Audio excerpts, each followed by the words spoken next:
Hello, Sussex squad. Welcome back to House of Sussex. I hope everyone is fine. I've not been here in a while. I've been feeling a little bit under weather. Nothing too serious, but I'm feeling a lot better. So, about 7 days ago, when did Kate Middleton announce that she had cancer? Anyway, on the date that she announced, I tried to do a live stream. It was a mess. So I started off, I did the first 7 minutes before someone notified me that the sound was going off. So I went back out and started another live stream. Half an hour into that live stream, I then learned that there was no audio. Anyway, on top of that, I had so many technical difficulties, so I had to abandon the whole live stream and I unlisted it from my page. But here I am again. Welcome, welcome, welcome. I hope you guys enjoyed this live stream. Well, guys, our faves are quiet. I hope they are enjoying their Montecito sunshine under the shade of their so called non existent tree we all know exists. They I'm hoping that they are relaxing, enjoying the laughters of their friends and family. We all know that although they are quiet, they does not stop the media from dragging them into all sorts of shenanigans. So what mess are the press talking about this time? A topic of conversation is on the American Riviera Orchard, Meghan's new brand. We know there are no leaks in Montecito. As a result, no one knows what Meghan's going to carry. She has managed to get just under 600k on of Instagram's followers. In the meantime, the British press have spent time guessing and speculating what product she'll be carrying. In absence of no information from Meghan, they are going to the patent office, I believe, where they are looking at all the patents that she has applied, and they're writing all sorts of articles based on patents and lack of information. But there is this article by Jen Moore. This lady is nasty to the bone. She has written some nasty articles on Harry and Meghan in the past. But in any case, she says, bring on Meghan's candle of grievance with sobbing crystal petals. Whatever she's selling, I'm buying. Well, this article, thankfully, is behind a paywall, and obviously, there's no chance in hell that I'm paying to read the article. So, luckily, I don't get to digest any of her poison that she's written. But one thing I do agree with you, Jan Moore, is that whatever Meghan is selling, we are buying. Thank you. We are learning just how petty Prince William is.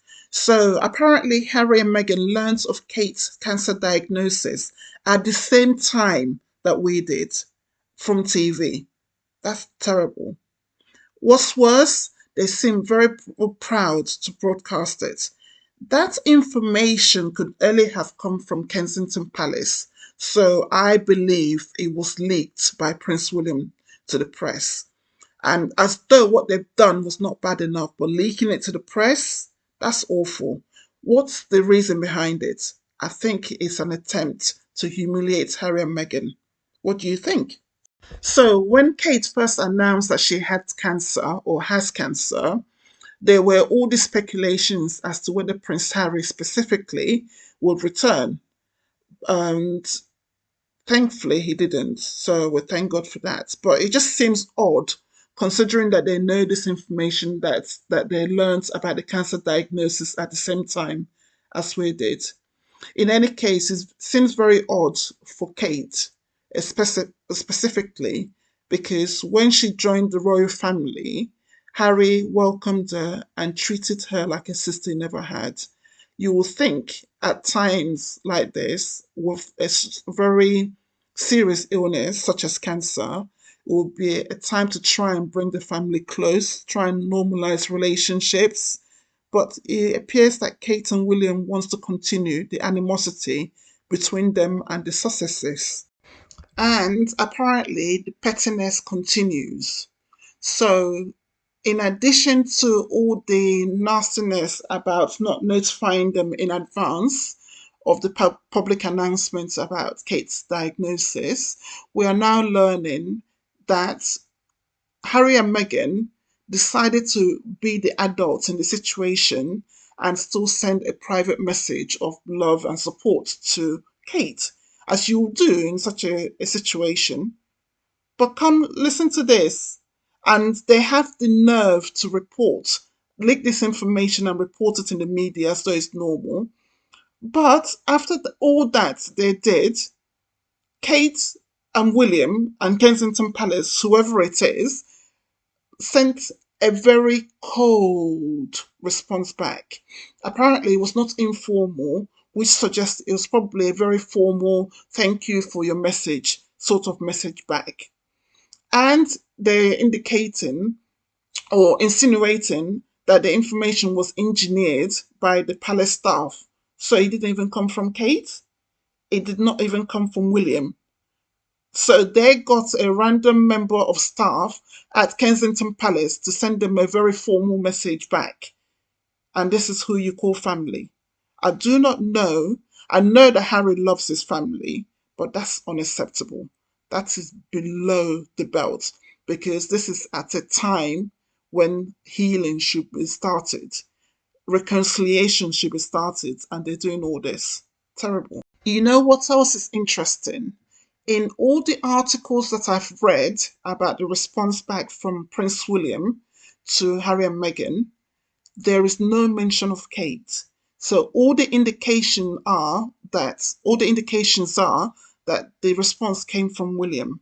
Now I understand fully that Kate is very unwell. She's going through a chemotherapy, which can be exhausting, but she's not in a coma. And even if it took her 2 or 3 days to respond, you would have expected some sort of response from Kate back. Because presumably, when the Harry and Meghan sent a message of love, majority would have gone to Kate, and then they may have mentioned the wider family and the support for William and the children. But the message would have been to Kate, so you would expect that a lot of the responses are coming back to Harry and Meghan will be from Kate, or at least involve Kate in some way. I'm just wondering whether the press have consciously omitted Kate as a way to try and protect her. They obviously understand that the idea of sending cold messages back to Harry and Meghan is nasty, rude, or unkind, and maybe they do not want to associate Kate with that image. Who knows? Moving on, right. Do you know this? Britain, the UK government, Prince William, Kensington Palace have cocked up so badly and they don't know where to go because the reputation of the royal family is in the mud that they are now trying to convince us that all the rumors going on is due to Russia, Iran, and China. So apparently, the British government is reportedly concerned about adversaries spreading disinformation about Princess Kate, aiming to destabilize the nation. They think the fact that they gave us fake photos, fake photo of Kate and her mum with 5 tires, fake photo on Mother's Day with combination of, I don't know, so many different photos merged together, at least 3 different photos people speculate, fake video of Kate with high cheekbones, looking 10 years younger, strutting about, you know, even though when we saw the real Kate video, she was so ill looking. So it's nothing to do with all the lies that we've been told in the last 3 months, 2 to 3 months. Nothing to do with all the fake imagery. It is the fact that China, India, oh no, sorry, China, Iran, and Russia have nothing better to do with their time than to lie about Kate. Oh, come on.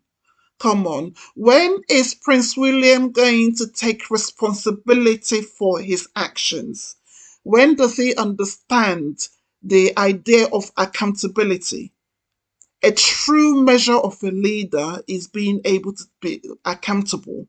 This idea that you just do whatever you want, lie for months, give us fake imagery, fake videos, fake photos.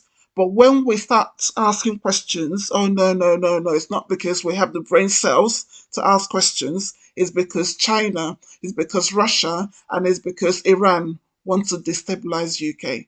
There are better ways and better topics for them to destabilize UK about. So let's give that a rest. In order to support their nonsense, they've brought out somebody called Imran Ahmed, CEO of the Center for Countering Digital Hate, saying, I mean, what he says is fine, is saying that Kate had been victimized by being blamed for not having come out immediately. Fair. Okay, you say whatever you want. There is an element of people being curious that she's been absent. A lot of the information that Kensington Palace told us did not make sense. It did not add up. So people started asking questions. But in any case, you have your own opinion. But what I want to know is, when did Imran Ahmed come out about all the digital hate that Meghan and Harry get?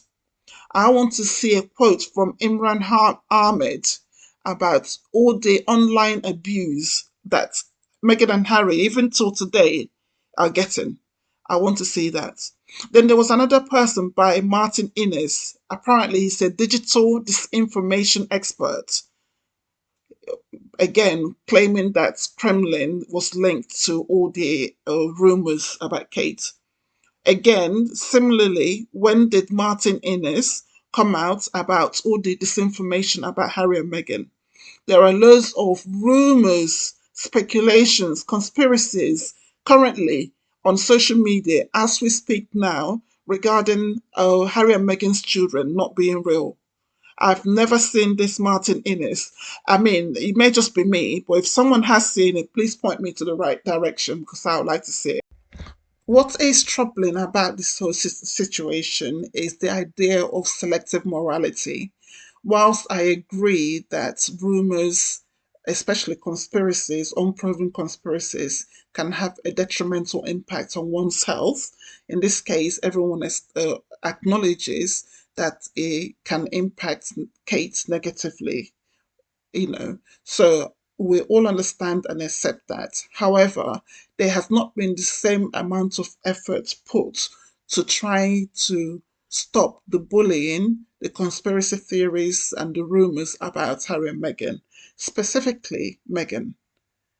The idea that over the last 4 years or so, they have spent numerous times online and still continuing to do so, speculating whether Harry and Meghan's children exist.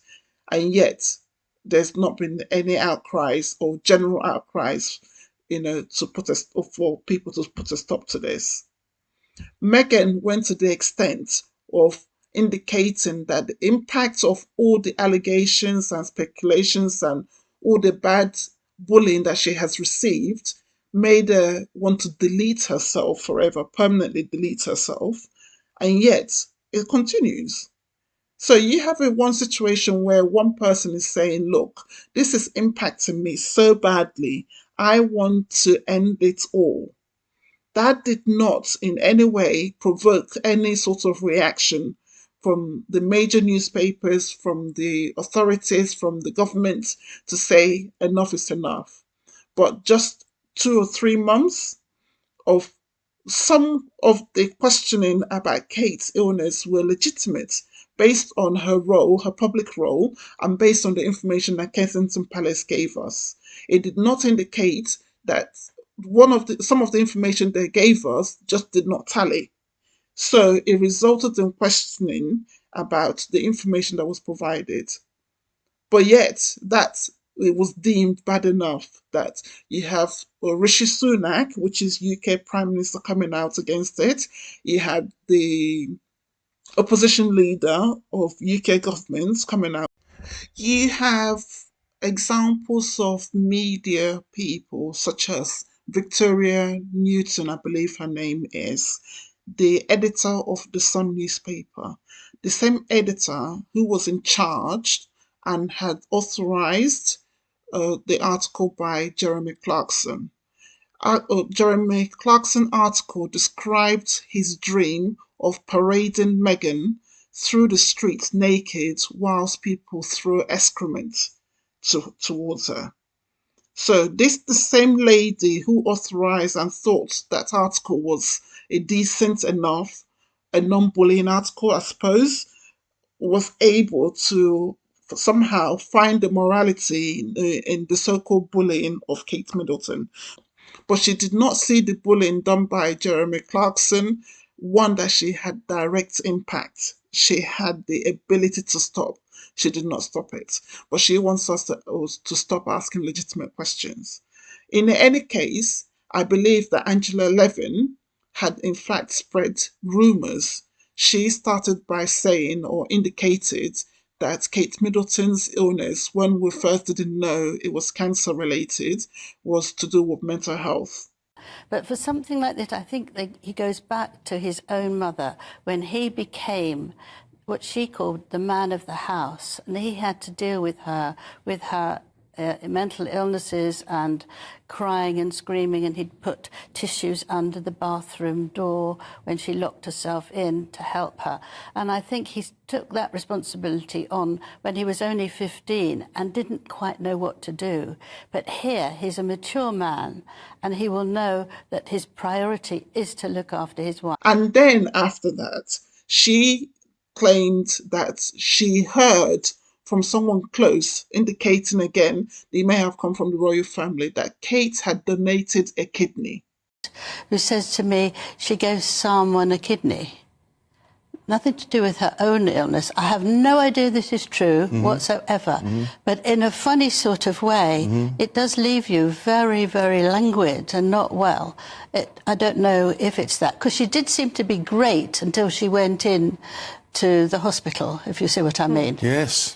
Well, so I just leave it, but I'm not saying I haven't had it proven in any way. But it makes more sense to me than other things. Angela, you can't expect the general public to stop or conspiracy theories, to stop the rumors, when someone who is apparently an insider, having written an unauthorized biography of Queen Camilla, is there spreading rumors herself.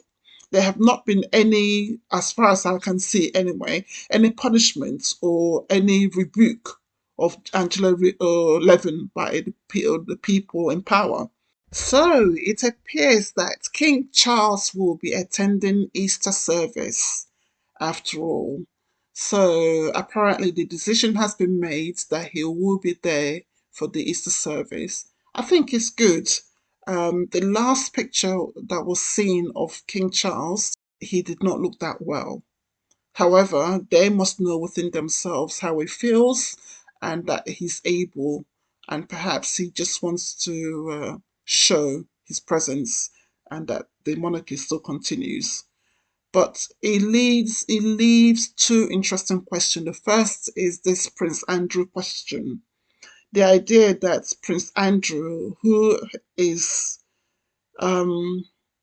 accused, and he chose not to defend himself of the most egregious crime of ex trafficking, because I'm not sure if YouTube will allow such words. Seems, and the idea that he's being involved slowly into the royal family duties and engagements seems very odd. I'm not sure that with all the scandals that the royal family has undergone in recent times, that this Prince Andrew being in a public image, in the public mind, is a good idea for the royal family. And also, I'm not sure what they feel that Andrew being there at Easter, what message is sending to those people who have experienced similar ex abuses. So that's the first question. The second question is the idea that the king who is diagnosed with cancer and is undergoing chemotherapy and cancer treatment as a whole is able to attend, but Prince William is not. Now, I understand that Kate is unwell. However, Kate's cancer diagnosis does not stop William from working, which he has effectively stopped doing for the last 3 months, with few engagements here and there. But overall, we have not seen William around. And this Easter service is just another reminder that the king, who's actually unwell, is able to attend, but William is not. Um, one would assume that Kate does not need treatment, does not need to attend any appointments during the bank holidays. And if she does, there are numerous staff and family members, her mom, sisters, and brother, who will be able to assist that William can afford to attend a church, especially since he's going to be the head of the church when he becomes king. So, I don't know. William, get your act together.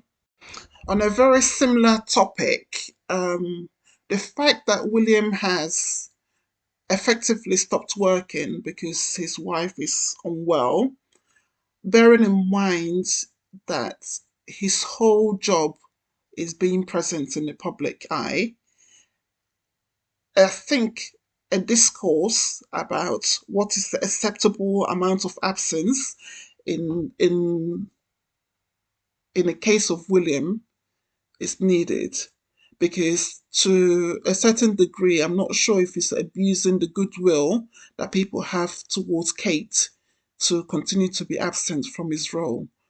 The whole role of the royal family is to be there, to be seen, to generate so called tourism revenues, but they need to be present. And the fact that we've hardly seen William, and I understand the cancer diagnosis, but if we're being truly honest, there is an estimation that 1 in 2 people will get cancer in our lifetime. In our lifetime, most of us have either got cancer or know people who have cancer, and we do not have the luxury, the privilege of being able to stay away from work for a week, 2 weeks, let alone 3 months and counting. So I think there needs to be an ability to be able to discuss this in a proper way without it being mixed up with the goodwill for Kate. Obviously, no one expects Kate to be at work. That's understandable, but I do not see a reason why Prince William cannot be at work. And considering their job is pretty simple, he can effectively come out and do an hour's job, go to an event that lasts an hour every single day, and still have the uh, remaining 23 hours to spend with Kate and the kids. So I can't see any justification for his lack of work. Maybe tell me what you think. So this is closely related to William being work shy. It is reported, or there's an article stating that most of Queen Elizabeth's 600 charities are still without a patron 18 months after her death. I know in the last 3 months, there's been illnesses with King Charles and Kate Middleton. However, that was 15 months before there were still no patrons for nearly 600 charities. This idea of slimmed down monarchy was not very well thought out, in my opinion. You have a situation where you have fewer members doing less work but getting paid more. I'm not sure how that is supposed to be represents some sort of value to the public. But we can't complain now because King Charles is ill. So apparently he's above criticism now, and you certainly cannot complain about Kate. So Kate and in all seriousness, Kate and King Charles's absence are very well understood But the reason why William is not able to pick up more, I just don't understand. In most businesses, if you get paid more, it will be assumed that you will deliver more or provide better value at the very least, or at least the same value as you did previously. But apparently, that doesn't work in the royal family. Now they have any number of people who could pick up more. Sophie could be utilized. Edward could be utilized. Got Princess Beatrice and Eugenie. So they have the people. They just choose not to. They're quite happy to continue to collect the money. They increased revenue, the increased income given to them in the time of cost of living crisis for everybody else. Most of the British families do not know where they're going to be able to get the money to heat their home or feed their families. But the royal family has been given an increased income, but they are producing less, way less, not just slightly less, way less hours or visibility, shall we call it, than previous. But anyway, guys, I think that's all for today. Um, please, please, please, I will ask you to subscribe, like, share. Thank you, thank you, thank you. If you have reached the end, I want to thank you very much. And I hope you enjoy the content. I invite you to come back, watch the videos on the channel, and I'll continue to do more live streams. Thank you. Subscribe, subscribe, subscribe, like, and comment. Thank you. Bye bye.